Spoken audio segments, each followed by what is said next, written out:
হচ্ছে রাতের আয়োজনে পাবদা মাছ ভুনা,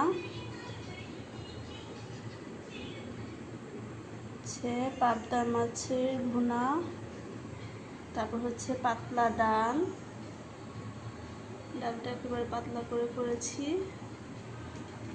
আর হচ্ছে এই ঝাল ঝাল অনেক ঝাল বোম্বাই মরিচ, শুকনো মরিচ, ধনিয়া পাতা, পেঁয়াজ দিয়ে ঝাল ঝাল আলু ভর্তা তেলে ভাজি করছি, সরষের তেল দিয়ে আলু ভাজি আলু ভর্তা, তো হচ্ছে আলু ভর্তা ঝাল ঝাল, পাতলা ডাল, পাবদা মাছ ভুনা, আর এই যে এটা হচ্ছে ভাত।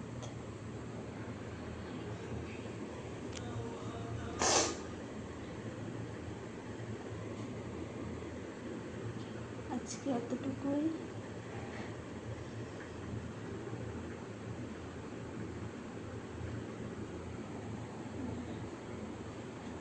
ডাল আলু ভর্তা আর একটু লেবু হইলেই খাবারটা অনেক স্পেশাল হয়।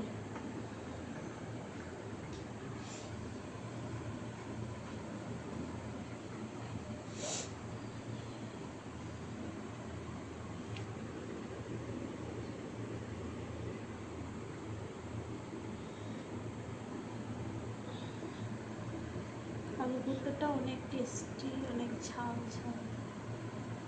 টাটা।